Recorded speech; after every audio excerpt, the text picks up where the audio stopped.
انہوں نے نہیں کیا، ان کو قطری خط نہیں جمع کروانا چاہیے تھا، جعلی ٹرسٹ ڈیڈ نہیں دینی چاہیے تھی، بہت سے جھوٹ نہیں بولنے چاہیے تھے جو انفارچونیٹلی اتنے بڑے منصب کو رکھتے ہوئے بھی انہوں نے بولے. وہ خود آنے والے ہوتے تو پھر تو کیا ہی بات تھی. لیکن بہرحال اب آپ کی حکومت کا بڑا ٹیسٹ ہے کہ آپ ان کو کس طرح سے واپس لاتے ہیں. میں جہانگیر ترین صاحب پر آنا چاہوں گی کیونکہ آپ لوگ ابھی حکومت بڑا ہائی مورل گراؤنڈ اپنا سیٹ کرتی ہے کہ جی ہم بہت اچھے ہیں اور اپوزیشن میں یہ خرابیاں ہیں. اب آپ بتائیں جب اپوزیشن پھر آپ سے سوال کرتی ہے کہ جہانگیر ترین صاحب کا شوگر انکوائری کمیشن رپورٹ میں نام بھی آیا اور پھر یہ کہ آپ لوگوں نے جب آپ کو کنوینینٹ لگا ان کو سائیڈ لائن کر دیا، جس وقت آپ کو اب لگتا ہے کہ یوسف رضا گیلانی صاحب کے مقابلے میں حفیظ شیخ مار کھا جائیں گے تو اب آپ کو وہ میٹھے لگ رہے ہیں اور اب آپ ان کو اپنے ساتھ لگا رہے ہیں. کیا نہیں پہلی بات تو یہ ہے کہ بات حفیظ شیخ صاحب کی نہیں ہے، بات ہے پاکستان تحریک انصاف عمران خان کی ٹیم کی. ٹھیک ہے، پرائم منسٹر عمران خان کے نام پہ ہم الیکٹ ہوئے، ٹھیک ہے، ان کا یہ امانت ہے. اور سارے جو ہمارے ممبران ہیں، ایم این ایز ہوں، وہ جو ہے تو پرائم منسٹر کی ڈیسیجن کو رسپیکٹ کرتے ہیں، وہ اس پہ پوری طرح سے عمل کریں گے. تو ہمارے نزدیک کوئی اس کی بات نہیں ہے. باقی جو ہے تو اپوزیشن بتائے، نون بتائے، ان سے پوچھیں کہ جی آپ تو کہہ رہے تھے کہ استعفیٰ دو، فوراً اترو، یہ کرو وہ کرو، اور جو ان کی وہ ہے. تو جہانگیر ترین صاحب جو ہے، دیکھیں الیکشن جو ہے نا، اس میں آپ کو ہم نے کوئی ایسا کمپرومائز نہیں کیا. اپنی جو شوگر رپورٹ کا آپ نے ذکر کیا وہ اپنی جگہ پہ قائم ہے، اس کی عمل درآمد ہو رہی ہے، جو جس نے کیا تھا اس پہ وہ ہو رہی ہے.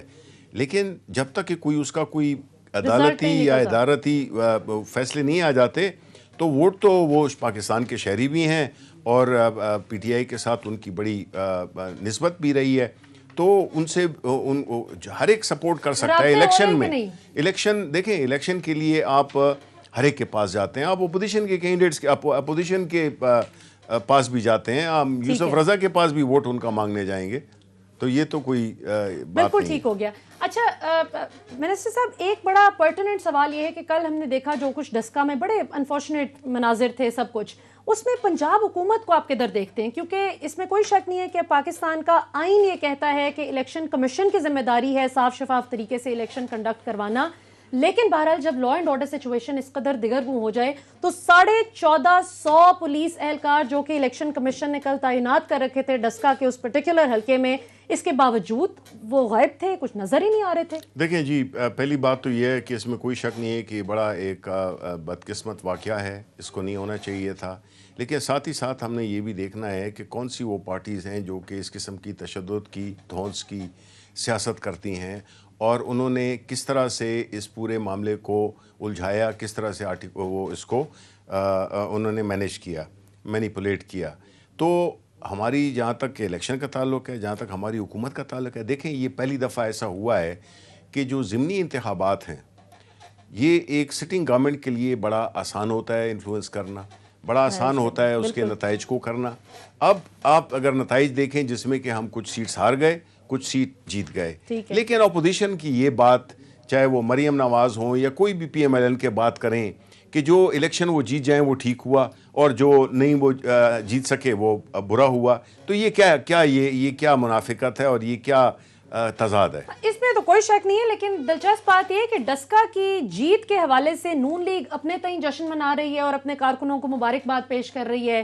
آپ لوگ بھی، فردوس عاشق ایوان جو ہیں وہ بھی قبل از وقت مبارکبادیں پیش کر رہی ہیں. تو کس کی مبارکباد کو ہم جینوئن سمجھیں؟ نہیں، وہ ہماری مبارکباد کو آپ بلا کسی شک و شبے کے آپ وہ کریں، بیکاز ہماری 7,500 ووٹ کی لیڈ ہے. اور ہم یہی سمجھتے ہیں کہ یہ سیالکوٹ NA 75 جو ہے تو وہ ہم جیت رہے ہیں. اچھا چلیں جی. اب منسٹر صاحب کوئکلی یہ بتائیے کہ آپ کی حکومت کی کون سی ہم ان 2 سالوں میں کہہ سکتے ہیں کہ کوئی 3 ایسی اچیومنٹس کہ جن پہ پاکستان تحریک انصاف کا ووٹر فخر کر سکے کہ میں نے یہ ووٹ صحیح دیا تھا؟ دیکھیں پہلی بات تو یہ ہے کہ جس طرح اکانومی کو ہم نے جس حالت میں تھی، جس قرضوں میں، جس بری حالت میں تھی، دیکھیں جب آپ بیمار ہوتے ہیں تب ڈاکٹر کے پاس جاتے ہیں نا. بالکل. تو IMF کے پاس کیوں گئے ہم آتے ہی؟ وہ اس کی وجہ یہ تھی کہ اکانومی واز بلیڈنگ اور it was in terrible shape.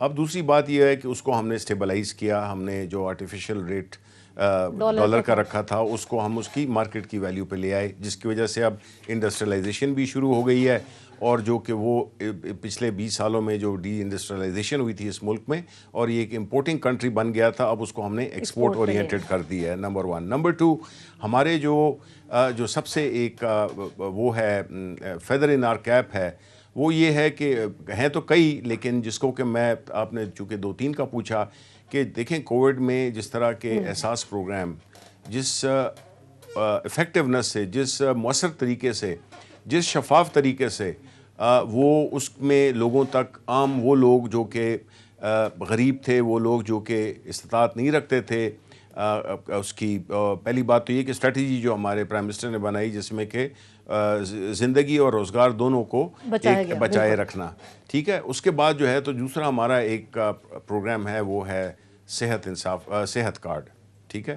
اس صحت کا جو مسئلہ ہے وہ غریبوں کو، بلکہ مڈل کلاس کے لوگوں کو بھی کتنا تکلیف دہ ہوتا ہے جب کوئی گھر میں بیماری آ جاتی ہے، لوگ اپنے زیور بیچتے ہیں، اپنی جائیدادیں بیچتے ہیں، تو یہ ایک یونیورسل بغیر کسی پارٹی پریفرنس کے، مولانا فضل الرحمان کے پاس بھی یہ کارڈ ہے، سو اس میں کسی اس کا نہیں رکھا گیا لحاظ کے کوئی ان کس پارٹی سے، سب کے لیے۔ پھر تیسرا جو کہ ہے، ہم کہیں گے کہ جو انہیریٹنس لا ہے، جو کہ وراثت کا قانون ہے، جس میں کہ لوگ خوار ہوتے رہتے ہیں مہینوں سالوں، کئی میں کہ دہائیاں لگ جاتی ہیں، اس کو ہم نے سمپلیفائی کر کے ہم نے اس کو 15 دن میں کر دیا ہے، اور وہ بھی ایک ہمارا بہت ہی ایک ایسا اقدام ہے، ایسا قانون ہے جو کہ پورے پاکستان کے لوگوں کو وہ مثبت طریقے سے فائدہ دے گا۔ اور آخر میں ایک اور ہے جو پرائم منسٹر کی جو ہاؤسنگ اسکیم ہے، جس میں کہ ایک غریب شخص اتنے آسان طریقے سے اقساط پر وہ گھر کا مالک بن سکتا ہے، تو یہ ہماری چند موٹی چیزیں۔ واقعی یہ تو بڑی زبردست بات ہے، اور یہ مڈل کلاس اور لوور مڈل کلاس کے لیے تو خاص طور پر ایک خوشخبری ہے۔ اچھا، آخر میں شبلی فراز صاحب آپ سے ایک ایسا سوال پوچھوں گی جو میری آبزرویشن پر بیسڈ ہے کہ جب سے آپ کی حکومت آئی ہے، مختلف لوگوں کو یہ پورٹ فولیو ملا انفارمیشن منسٹر کا، اور میں دیکھتی ہوں کہ آپ ماشاءاللہ بڑا اچھا کام کر رہے ہیں، لیکن آپ تو وہ ہیں جن کو وزیر اعظم عمران خان نے بنایا وزیر اطلاعات۔ اب بہت سے آپ کی حکومت میں ایسے بھی سیلف اپوائنٹڈ وزرائے اطلاعات ہیں جو آپ سے پہلے ہی چیزیں اور اکثر غلط سلط باتیں کر دیتے ہیں، تو اس کو آپ اس چیلنج کو کیسے دیکھتے ہیں؟ جی دیکھیں، یہ چیلنج تو ہے، اور جو انفارمیشن منسٹر ہوتا ہے اس کی زندگی آسان نہیں ہوتی، یہ ایک بڑا ہی تھینک لیس قسم کا جاب ہے، اس میں کوئی دن کچھ بھی نہیں ہوتا، اس میں آپ کو 24 گھنٹے کی وہ ہے۔ میری تو پوری کوشش ہے کہ کسی بھی طرح سے جو ہمارے حکومت کی جو کارکردگی ہے، حکومت کی جو پوزیشنز ہیں، پالیسیز ہیں، ان کو پروجیکٹ کریں۔ باقی جو ہے تو یہ میڈیا کا دور ہے، اور ہر بندہ صحافی بھی ہے اور ہر بندہ منسٹر بھی ہے۔ اس کو پنجابی میں کہتے ہیں کہ کھڈائے دا نا نہیں، روائے دا نا ہے، کہ آپ کسی بچے کو جتنا مرضی کھلائیں، بہلائیں، پھسلائیں، اس پر کوئی شاباش نہیں ملتی، لیکن جب وہ روئے گا تو اس پر اس کو ہر شخص ڈانٹے گا۔ آخر میں شبلی فراز صاحب، آپ اپنے والد صاحب کا کوئی ایسا پسندیدہ شعر جو آپ کے دل کے بہت قریب ہو ہمیں سنائیں، اور پھر ہم اجازت چاہیں گے۔ دیکھیں جی، اشعار تو موقع کی مناسبت سے ہوتے ہیں، لیکن کئی اشعار ایسے ہوتے ہیں جو کہ آپ کیا کہوں میں کہ آپ کو بڑے ایک پرنسپل سا بن جاتے ہیں آپ کی، یا ایک وہ بن جاتا ہے، تو وہ شکوے ظلمت شب سے تو کہیں بہتر تھا، اپنے حصے کی کوئی شمع جلاتے جاتے۔ تو یہ ایک میسج بھی ہے، پاورفل میسج ہے۔ ساری دنیا کو آپ ٹھیک نہیں کر سکتے ہیں، لیکن وہ کام جو کہ آپ کر سکتے ہیں، اپنے حصے کی جو شمع جلانی ہے وہ آپ جلائیں، تو آپ نے اپنا کام کر دیا۔ جشن مقتل ہی نہ برپا ہوا ورنہ ہم بھی پابِ جولاں ہی